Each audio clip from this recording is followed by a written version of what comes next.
사랑하는 성도 여러분, 어제는 우리나라가 일제압제에서 벗어난 지 81주년이 되는 광복절이었습니다.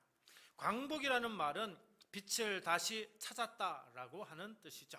나라를 빼앗기고 자유를 잃었던 긴 고통의 세월을 지나 다시 빛을 찾은 날입니다. 그러나 해방이 찾아왔다고 해서 오랜 세월 남겨진 상처까지 하루아침에 사라진 것은 아닙니다. 개인도 그렇고요, 가정도 그렇고요, 민족도 그렇습니다. 진정한 회복은 억눌림에서 벗어나는 것을 넘어서 깊이 남은 상처를 어떻게 품고 새로운 길을 열어 가느냐에 달려 있습니다. 오늘 요셉의 이야기가 바로 그것을 우리에게 보여줍니다. 오늘 우리가 함께 나눌 말씀, 창세기 45장 1절부터 15절 말씀을 제대로 이해하려면 요셉이 여기까지 어떤 길을 걸어왔는지를 먼저 살펴볼 필요가 있습니다. 창세기 37장에서 17살 요셉은 형들의 미움 속에서 구덩이에 던져졌고요, 결국은 은 20에 애굽으로 팔려갔습니다. 우리는 이 이야기를 지난주에 함께 나누었습니다. 아버지 야곱은 사랑하는 아들이 들짐승에게 죽임을 당한 줄 알고 긴 세월 슬픔 속에 살아갔습니다. 형들은 자신들이 저지른 일을 아버지에게 말하지 못한 채 살아갔습니다. 세월은 흘렀지만 그 가정에는 말하지 못한 진실과 풀리지 않은 상처가 여전히 남아 있었죠. 그러나 하나님께서는 애굽으로 끌려간 요셉을 버리지 않으셨습니다. 그는 보디발의 집에서 종으로 살았고요, 억울한 누명으로 감옥에 갇히기도 했습니다. 계속 아래로 내려가는 인생처럼 보였지만 하나님께서는 그 모든 시간 속에서도 요셉과 함께 하셨습니다. 마침내 바로의 꿈을 해석하게 하시고요, 7년의 풍년과 이어질 7년의 기근을 대비하도록 그를 애굽의 총리로 세우기까지 하셨습니다. 세월이 흘러 기근이 아버지 야곱과 형들이 사는 가나안에도 닥쳤습니다. 먹을 것이 부족해진 야곱은요, 아들들을 애굽으로 보내 곡식을 사오게 했고요, 그렇게 요셉과 형들은 20여 년 만에 다시 만나게 됩니다. 형들은 애굽의 총리가 오래전에 팔아버린 동생 요셉이라는 사실을 알아보지 못했지만 요셉은 형들을 알아보았습니다. 요셉은 곧바로 자신의 정체를 밝히지 않았습니다. 아버지 야곱과 친동생 베냐민의 소식을 확인해야 했기 때문이죠. 그래서 형들을 염탐꾼으로 몰아세우고 시므온을 남겨두고 베냐민을 데려오게 합니다. 또 아버지 야곱이 죽으면 베냐민의 목숨도 위태로울까봐 은잔 사건을 통해 베냐민을 형들과 떨어뜨릴 계획을 세우게 됩니다. 그런데 뜻하지 않은 일이 벌어지죠. 창세기 44장에서요, 결정적인 반전이 일어납니다. 과거 요셉을 파는 일에 앞장섰던 형 유다가요, 자기 친동생 베냐민을 대신해서 자기 자신이 종이 되겠다고 말한 겁니다. 늙은 아버지 야곱이 또다시 사랑하는 아들을 잃는 슬픔을 당하게 할 수 없다며 형 유다가 지금 총리에게 자기를 대신해 달라고 간청했기 때문입니다. 한때 동생을 버렸던 그 사람이 이제는 동생을 살리기 위해서 자신을 내어놓겠다고 말한 것입니다. 자신을 팔았던 형이 이제는 자기 동생을 대신해서 종이 되겠다고 나서는 이 장면 앞에서요, 요셉은 더는 자신의 마음을 억누를 수가 없었던 것입니다. 유다의 말을 이어서요, 오늘 본문이 시작이 됩니다. 오늘 우리는 이 장면을 통해 상처가 어떻게 미움과 복수의 이유가 아니라 은혜의 통로가 될 수 있는지, 그리고 하나님께서 깨어진 관계 속에 어떤 세기를 여시는지를 살펴보고자 합니다. 광복이 억압에서 벗어나 다시 빛을 찾는 것이라면 오늘 말씀은 상처에 붙잡혀 있던 한 가정이 하나님의 은혜 안에서 다시 빛을 찾아가는 모습을 보여줍니다. 오늘 제목, 상처를 품은 은혜, 이 제목으로 우리 함께 은혜를 나누도록 하겠습니다. 먼저 상처를 품은 은혜는요, 눈물로 진실을 밝힙니다. 우리 1절 말씀 같이 볼까요? 요셉이 시정하는 자들 앞에서 그 정을 억제하지 못하여 소리질러 모든 사람을 자기에게서 물러가라 하고 그 형제들에게 자기를 알리니 그때에 그와 함께한 다른 사람이 없었더라.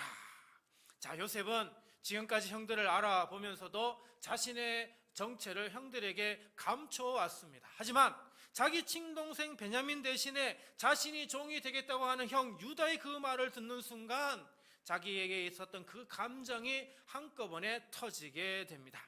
여기 자기를 알렸다라고 하는 표현, 자기의 정체를 드러내었다 이런 뜻이죠.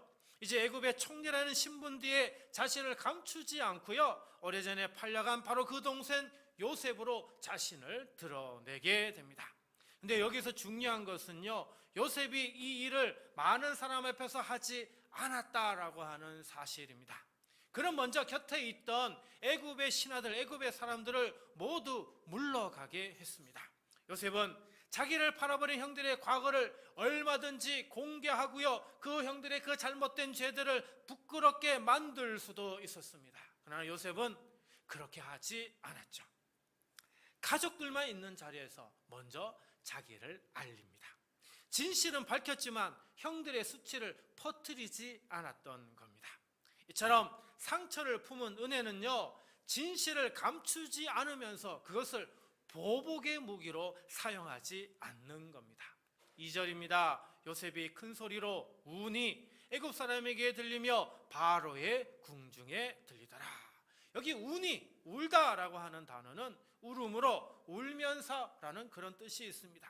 지금 요셉의 진실은요, 차갑고 냉정한 목소리에서 나온 게 아닙니다. 큰 울음에서 나온 겁니다. 믿음이 있다고 해서 상처가 아프지 않는 게 아닙니다. 은혜를 받았다고 해서 눈물이 없어지는 것도 아닙니다. 그러나 그 눈물은 복수로 변하지 않았습니다. 상처가 있었지만 그것을 칼로 만들지 않았고요, 눈물이 있었지만 그것을 미움으로 흘려보내지 않았습니다. 3절 앞부분에 요셉이 이렇게 말합니다. 요셉이 그 형들에게 이르되 나는 요셉이라 내 아버지께서 아직 살아 계시니까. 이 표현 속에 우리는 요셉의 아주 놀라운 첫마디를 볼 수가 있습니다. 지금 요셉은요, 너희가 내게 무슨 짓을 했는지 아느냐 이렇게 시작하지 않았습니다. 먼저 아버지의 안부를 물었습니다. 애굽의 총리보다 아버지를 그리워하는 아들의 마음을 먼저 보여줍니다. 반면 형들은 놀라서 아무 대답도 하지 못하죠. 아마 저라도 그랬을 거라 생각이 됩니다. 감춰왔던 과거가 한순간에 눈앞에 나타났기 때문에 형들은 도무지 말을 할 수 없었던 것이죠. 아프면 우리는 하나님 앞에 울어도 됩니다. 억울하면 그 마음을 주님께 말씀드려도 됩니다. 잘못한 게 있다면 정직하게 인정하면 됩니다. 그러나 우리의 상처와 진실을 다른 사람을 무너뜨리는 그 무기로 사용해서는 아니 되는 거죠. 여러분, 이 대목에서 우리가 기억해야 할 것은 성경이 말하는 용서는 진실을 외면하는 감정적인 자기 위로가 아니다라는 겁니다. 잘못은 잘못으로 인정하고 상처는 상처로 마주하되 그 진실을 계속 상대방을 벌주는 무기로 붙들지 않는 것, 이것이 바로 은혜의 길이다라는 걸 말해줍니다. 우리 주님도 부활로 자신을 3번이나 부인했던 베드로를 친히 찾아가셨습니다. 네가 어찌하여 나를 버렸느냐라며 지난 과오를 따지거나 신자들 앞에서 망신을 주지 않으셨습니다. 숯불과 저반이 준비된 자리에서 베드로를 맞으시고 내가 나를 사랑하느냐라며 다정한 물음으로 베드로의 이 내면의 진실과 사랑을 끌어내 주셨습니다. 주님은 진실을 밝히시되 보복이 아닌 인격적 회복의 도구로 사용하신 것입니다. 예수님은 우리의 죄를 모른 척하지 않으셨습니다. 죄를 가볍게 여기지도 않으셨습니다. 그러나 우리를 멸망시키는 대신 십자가에서 우리의 죄를 친히 담당하시고 구원의 길을 열어주셨습니다. 바라기는 우리 성도들도 진실을 말하되 사람을 살리고요, 눈물이 있어도 미움으로 흘려보내지 않으며 오래된 상처까지 주님의 손에 맡길 수 있어야 합니다. 감추어진 상처의 자리에 회복의 문이 열리고 우리의 말과 태도를 통하여 다시 생명의 길이 시작되는 복된 여러분 되시기를 주님의 이름으로 축복합니다. 둘째로, 상처를 품은 은혜는 섭리로 죄책감을 벗겨줍니다. 4절 말씀 볼까요? 요셉이 형들에게 이르되 내게로 가까이 오소서. 그들이 가까이 가니 이르되 나는 당신들의 아우 요셉이니 당신들이 애굽에 판 자라. 자, 형들은 요셉 앞에서요 놀라서 아무 말도 하지 못하고 있었습니다. 그때 요셉이 제일 먼저 뭐라고 얘기합니까? 내게로 가까이 오소서라고 합니다. 두려움 가운데 서 있는 형들에게 요셉이 먼저 가까이 다가오도록 그렇게 길을 열어주고 있는 것이죠. 그렇다고 요셉이 과거를 덮어버린 게 아니죠. 뭐라고 얘기합니까? 당신들이 애굽에 판 자라라고 분명히 말합니다.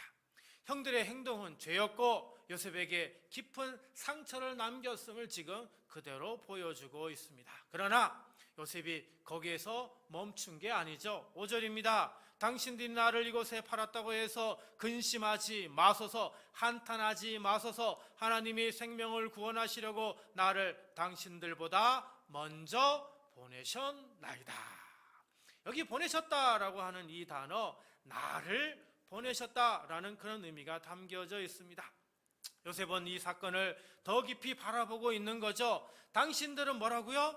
나를 팔았습니다. 그러나 하나님이 나를 보내셨습니다 라고 지금 고백하고 있습니다. 이 말은 형들의 죄가 좋은 일이었다, 이렇게 잘못이 없었다 이런 뜻이 아닙니다. 인간의 책임은 그대로 남아 있습니다. 그러나 요셉은 그 죄보다 더 크신 하나님의 손길이 있었다는 것을 말하고 있는 것이죠. 사랑하는 성도 여러분, 이것이 섭리를 믿는 믿음입니다. 섭리라고 하는 것은 악을 선이라고 부르는 게 아닙니다. 상처를 아무것도 아닌 것처럼 그냥 넘기는 것도 아닙니다. 오히려 악과 상처가 분명히 존재했지만 그것들이 하나님의 선한 뜻을 끝내 무너뜨리지 못했다라고 하는 것이죠. 그리고 요셉은 하나님께서 자신을 보내신 목적도 말합니다. 5절에 생명이라고 하는 단어가 나옵니다. 생명을 보존하다, 살아남게 하다, 이런 뜻인데요. 하나님께서 요셉을 애굽으로 보내신 목적은 요셉 한 사람의 성공이나 명예가 아니었다는 겁니다. 기근 속에서 가족과 많은 생명을 보존하기 위해서 요셉을 애굽으로 보내셨다라고 하는 것을 말하고 있죠. 6절을 보면 기근은 이제 몇 년이 지났다고요? 2년이 지났다고요. 그리고 앞으로 얼마나 남았습니까? 5년이 남았다라고 합니다. 그 남은 세월을 내다보며 7절에서 요셉이 이렇게 얘기를 합니다. 하나님이 큰 구원으로 당신들의 생명을 보존하고 당신들의 후손을 세상에 두시려고 나를 당신들보다 먼저 보내셨나니. 요셉은요, 왜 내가 이런 일을 당했는가 해서 머물지 않았습니다. 하나님께서 그 고난 가운데 무엇을 이루셨는지를 본 것이죠. 노예와 감옥의 세월까지도 생명을 살리는 일에 사용하셨다라고 하는 것을 요셉이 고백하고 있는 겁니다. 그래서 5절에서 요셉은 형들에게 뭐라고 얘기합니까? 근심하지 마소서, 한탄하지 마소서라고 말하고 있는 겁니다. 이것은 당신들이 잘못한 것이 없다, 이런 뜻이 아닙니다. 죄를 인정하되 그 죄책감 때문에 절망 속에 주저하지 말라는 겁니다. 하나님은 죄를 깨닫게 하시지만 용서받은 사람이 다시 일어나 살아가도록 은혜를 베푸시는 것이죠. 8절 앞부분에 요셉은 더욱 분명하게 얘기합니다. 그런즉 나를 이리로 보낸 이는 당신들이 아니요 누구라고요? 하나님이시라고요. 나를 보내신 분이 누구라는 말을 5절에서 7절에서 8절에서 3번이나 계속해서 얘기하고 있는 걸 볼 수 있습니다. 이것은 반드시 우리가 기억해야 할 것을 말해주고 있습니다. 사람이 내게 한 일이 내 인생의 마지막의 해석이 아니라라고 하는 것입니다. 하나님께서 하시는 일이 마지막 해석이어야 한다라고 하는 것이죠. 1967년 7월 30일에 17살이었던 조니 에릭슨 타다라고 하는 소녀가 미국에서 다이빙 사고로 목을 다쳐서 사지마비의 사람이 되고 말았습니다. 처음에는요, 깊은 절망을 겪어서 모든 것을 내려놓고 포기하려고 했는데 재활 과정에서요, 입에 도구를 물고 그림을 그리는 그 법을 익혀서 이제 그 이후에 자신의 고통을, 같은 아픔을 겪는 사람을 돕는 통로가 되겠다는 그런 마음을 가지게 되었습니다. 그래서 1979년에 조니의 프렌즈라고 하는 장애인 사역단체를 세워서 지금까지 장애인과 가족들을 섬기고 있다고 합니다. 여러분, 이 조니 에릭슨 타다에게 있어서 다이빙 사고를 해서 사지마비가 된 것, 이거는 자기 인생의 마지막이 아닌 것입니다. 조니는 이것을 자기 인생의 마지막으로 해석하지 않았습니다. 하나님께서는 그 아픈 자리에서도 다른 생명을 위로하고 살리는 통로로 이 여성을 사용하였죠. 여러분, 우리 인생에도 상처와 억울한 일, 돌이키고 싶은 과거가 있습니다. 모든 고난의 이유를 지금 다 알 수는 없지만 하나님께서는 그 시간까지도 선한 목적을 위해 사용하실 수 있습니다. 로마서 8장 28절입니다. 우리가 알거니와 하나님을 사랑하는 자 곧 그의 뜻대로 부르심을 입은 자들에게는 모든 것이 합력하여 선을 이루느니라. 아멘. 요셉이 형들의 악행마저 하나님의 선한 계획 안에서 읽어낸 것처럼 우리의 고난도요, 하나님 안에서 헛되지 않다는 이 사실을 우리는 기억해야 합니다. 바라기는 우리 성도들이 과거의 상처와 죄책감에만 붙들리지 않길 바랍니다. 사람의 잘못보다 하나님의 섭리를 더 크게 바라보시고 지나간 실패보다 앞으로 이루실 하나님의 선한 뜻을 붙드시며 죄책감과 절망에서 다시 일어서시는 우리 복된 성도들이 되시기를 주님의 이름으로 축복합니다. 마지막으로 상처를 품은 은혜는 사랑으로 형제와 화해합니다. 사랑은 말로 시작될 수 있지만 말로 끝나서는 아니 됩니다. 요셉은 다시 만난 감격에게만 머물지 않고요, 곧바로 아버지와 온 가족을 생각합니다. 9절 말씀 볼까요? 당신들은 속히 아버지께로 올라가서 아뢰기를 아버지 아들 요셉의 말에 하나님이 나를 애굽 전국의 주로 세우셨으니 지체 말고 내게로 내려오사.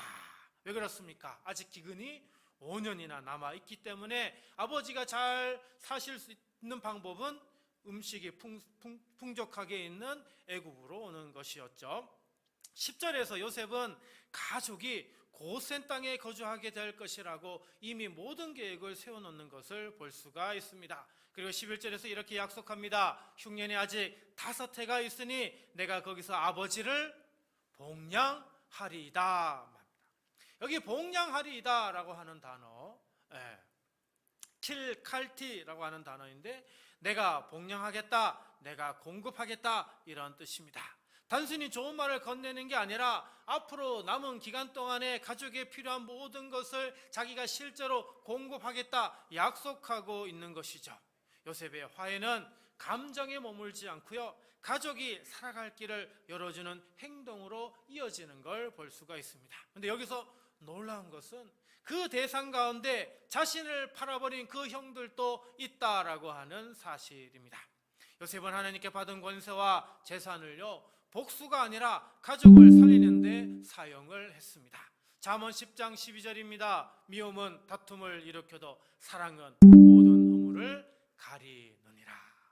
미움은 관계를 계속 갈라놓지만 사랑은 허물을 덮고요, 다시 하나로 이어줍니다. 요셉이 형들의 죄를 알면서도 입맞추며 품은 것처럼 사랑은 잘못을 없었던 일로 만들지는 않지만 깨어진 관계가 다시 회복될 길을 열어줍니다. 그리고 본문의 절정은요, 14절과 15절 말씀입니다. 자기 아우 베냐민의 목을 안고 우니 베냐민도 요셉의 목을 안고 우니라. 요셉이 또 형들과 입맞추며 안고 우니 형들이 그제서야 요셉과 말하니라. 자, 15절에 뭐가 나옵니까? 입맞추다라고 하는 단어가 나옵니다. 당시 가족 사이에 입맞춤이라고 하는 것은 사랑과 친밀함 그리고 받아들임을 표현하는 행동입니다. 요셉은요, 베냐민에게만 입맞춘 게 아니라 자신을 팔았던 형들에게도 다가가 입맞추고 울었습니다. 말로만 용서한다고 선언한 게 아니라 그들을 다시 형제로 받아들이고 있음을 행동으로 보여준 것이죠. 그래서 여기에 아주 중요한 변화가 일어나는 것을 오늘 말씀을 통해 볼 수가 있습니다. 3절 끝에 보면 요셉이 형들 앞에 자신을 드러냈을 때 형들이 어떻게 해요? 놀라서 아무런 대답도 하지 못하는 걸 보여주었습니다. 그런데 15절에서는 어떻게 해요? 입맞춤을 하고 난 이후에 그제사 요셉과 말하였다라고 말씀하고 있습니다. 두려움 때문에 입을 열 수 없던 형들이요, 요셉의 사랑을 확인한 뒤 비로소 말하기 시작한 것입니다. 사랑이 두려움을 걷어내자 끊어졌던 대화가 다시 시작된 것입니다. 여러분, 우리의 관계도 그렇습니다. 관계가 깨어지면 가장 먼저 사라지는 게 뭡니까? 대화입니다. 몸은 가까이 있어도 마음의 문이 닫히면 관계는 멀어질 수밖에 없습니다. 화해는 그 닫힌 문을 다시 여는 일이죠. 물론 용서한다고 해서 모든 신뢰가 하루아침에 회복되는 것은 아닙니다. 잘못에 대한 책임도 필요하고요, 상처가 치유되는 시간도 필요합니다. 은혜는 무조건 예전과 똑같은 관계로 돌아가라 강요하지 않습니다. 그러나 할 수 있는 그 자리에서 상대를 과거의 모습에만 가두지 않고 다시 관계를 세울 길을 열어주는 것이죠. 여러분, 빌레몬서라고 하는 책 아시죠? 바울이 빌레몬에게 쓴 편지입니다. 빌레몬에게 종으로 섞여 있던 오네시모가 어떤 사정으로 그 주인인 빌레몬에게서 도망을 쳐서 이후에 어떻게 바울을 만나게 되었고, 그리고 그리스도인이 되었습니다. 바울은 그의 주인 빌레몬도 알고 있었는데요, 바울은 이 변화된 오네시모를 그의 주인이었던 빌레몬에게 다시 보냅니다. 그를 이전과 전혀 다른 눈으로 받아달라고 간곡히 부탁하죠. 빌레몬서 1장 16절입니다. 이후로는 종과 같이 대하지 아니하고 종 이상으로 곧 사랑받는 형제로 둘 자라 라며 종으로서 그 종을 상하게 하지 않고 그를 하나의 형제로서 대우해달라고 권면하고 있습니다. 은혜는 사람에게 다시 관계를 시작할 자리를 열어줍니다. 복음은 한 사람을 과거의 신분과 잘못에만 가두지 않고요, 그리스도 안에서 새롭게 바라보며 다시 관계를 세울 길을 열어줍니다. 바라기는 우리 성도들이 사랑으로 사람을 품는 복된 성도들이 되기를 바랍니다. 하나님께 받은 힘을 사람을 살리는 데 사용하시고 미움과 단절보다 용서와 돌봄을 선택하시며 할 수 있는 자리에서 먼저 따뜻한 말을 건네시고 필요한 도움을 베푸셔서 닫힌 관계에 다시 대화의 문을 여시는 화해의 사람이 되시길 주님의 이름으로 축복합니다. 사랑하는 성도 여러분, 오늘 본문의 요셉은요, 상처가 없었던 사람이 아닙니다. 형들에게 미움을 받았고 구덩이에 던져졌으며 노예로 팔렸습니다. 억울하게 감옥에 갇혔고요, 오랜 세월 가족과 떨어져 살아야만 했습니다. 그러나 그 상처가 요셉의 마지막 모습은 아니었습니다.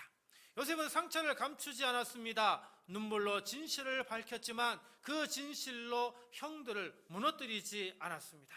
자신을 팔았던 형들의 죄를 분명히 말하면서도 하나님이 나를 먼저 보내셨다고 고백하며 사람의 악보다는 하나님의 섭리를 더 크게 바라보았습니다. 그리고 말로만, 입으로만 용서하지 않고 가족을 복양하며 형들을 안고 입맞춰 다시 대화할 길을 열었습니다. 여러분, 이게 바로 뭐라고요? 상처를 품은 은혜다라는 겁니다. 상처를 품는다는 것은 아픔을 없었던 일로 만들거나 억울한 일을 무조건 참는다, 이런 뜻이 아닙니다. 그 상처가 내 마음을 미움과 복수로 지배하지 못하도록 하나님의 손에 맡기는 것이죠.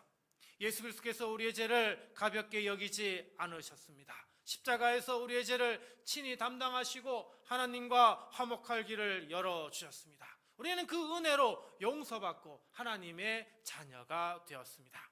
요셉이 상처를 넘어 형제를 품는 그 모습을 보면서 우리는 죄인을 용서하시고 하나님과 화목하게 하신 예수 그리스도의 그 십자가의 은혜를 떠올리게 됩니다. 그러므로 용서받은 사람답게 우리도 어떻게 해요? 용서하고요. 사랑받은 사람답게 우리 어떻게 해요? 사랑하며 살아가야 합니다. 바라기는 우리 성도들이 오래된 상처에 붙들려 살아가지 않고 사람의 손보다는 하나님의 손을 더 크게 바라보며 할 수 있는 자리에서 화해의 길을 여는 성도들이 되시기를 바랍니다.